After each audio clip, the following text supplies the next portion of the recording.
පඩිය හම්බුණා. දවස් 10යි. සල්ලි වලට මොකද උනේ කියලා හිතා ගන්නවත් බෑ. ඔයාටත් මේ අත්දැකීම තියෙනවද? ලංකාවේ ගොඩක් අයට තියෙන ලොකුම ප්‍රශ්නයක් තමයි මාසේ අන්තිමට සල්ලි ඉතුරු කරගන්න සතයක්වත් ඉතුරු වෙන්නේ නැති එක. ගොඩක් අය හිතන්නේ සල්ලි ඉතුරු කරන්න නම් ලොකු පඩියක් හම්බ වෙන්න ඕනේ කියලා.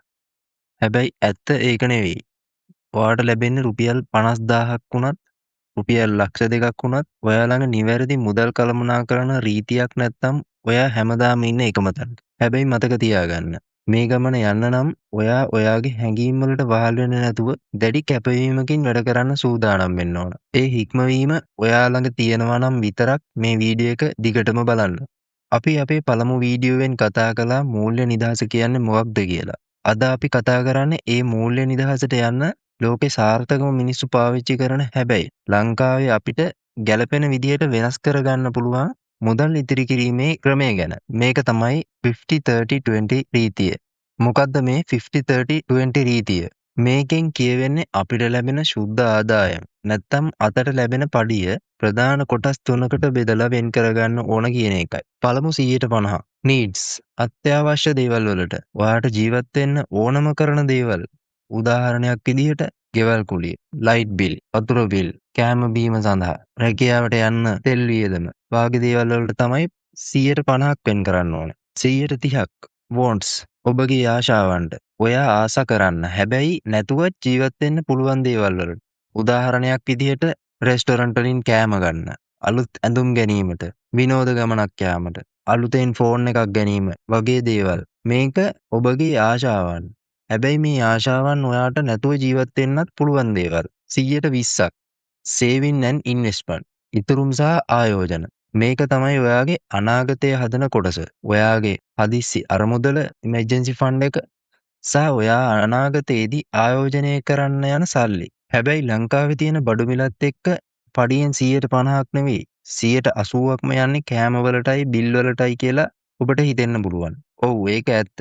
ලංකාවේ දැනට පවතින ආර්ථික තත්ත්වයක් එක්ක අපිට මේ රීතිය මේ විදිහටම භාවිතා කරන්න අමාරුයි. ඒ නිසා අපි මේක අපේ රටට ගැලපෙන විදිහට පොඩ්ඩක් වෙනස් කරගමු. පළවෙනි ක්‍රමය තමයි 60-20-20 ක්‍රමය. මේ ක්‍රමයේදී ඔබගේ අත්‍යවශ්‍ය වියදම් වලට තවත් 10ක් එකතු කරලා 60ක් විදිහට වැඩි කරගන්න. හැබැයි ඔබගේ ආශාවන් වෙනුවෙන් තිබුණ 130 120ට අඩු කරගන්න. හැබැයි මේක මතක තියාගන්න ඕන දේ ඉතුරුම් කරන 120 කවදාවත් අඩු කරන්න එපා. දෙවැනි ක්‍රමය. ඔබ අනිවාර්යෙන්ම මුදල් ඉතුරු කරාට පස්සේ වියදම් කරන්න. Pay yourself first. ලංකාවේ මිනිස්සු කරන ලොකුම වැරද්ද තමයි පඩිය ආවම මුලින්ම වියදම් කරලා මාසේ අන්තිමට ඉතුරු වෙන සල්ලි තැන්පත් කරන්න හිතන එක.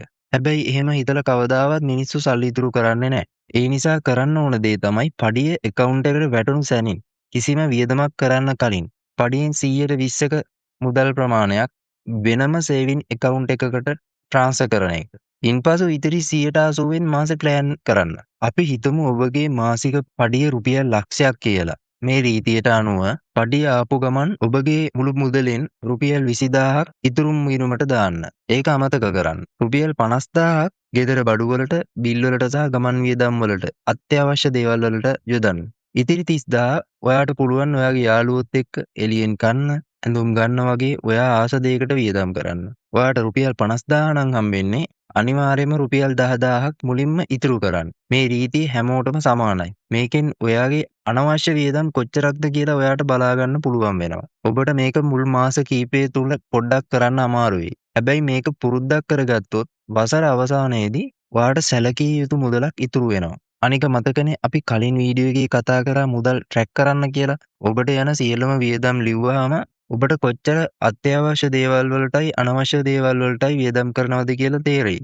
දැන් ඔයා 120ක් ඉතුරු කරගෙන ගත්තා කියලා හිතමු. හැබැයි ඒ සල්ලි නිකම්ම බැංකුවේ තිබ්බොත් ලංකාවේ තියෙන උද්දමනය නිසා ඒ සල්ලි වල වටිනාකම දවසින් දවස අඩු වෙනවා. ඒ නිසා අපි ඊළඟ වීඩියෝවෙන් කතා කරන්නේ මේ ඉතුරු කරගන්නා 120ක සල්ලි උද්දමනයෙන් බේරගෙන ලංකාවේ තියෙන ආරක්ෂිතම සහ වැඩිම පොලියක් දෙන ක්‍රමවල ආයෝජනය කරලා සල්ලි හොයන්නේ කොහොමද කියලා. ඒ වටිනා වීඩියෝ එකත් මගහැර ගන්න නැතුව බලන්න දැන්ම Mind and Money අපගේ channel එක subscribe කරලා ළඟම තියෙන bell icon එකත් click කරලා තියාගන්න. මේ වීඩියෝ එක වටිනවා කියලා හිතුණා නම් ඔයාගේ යාළුවෙක්ට බලන්න share කරන්න. ඔබට සුබ දවසක්.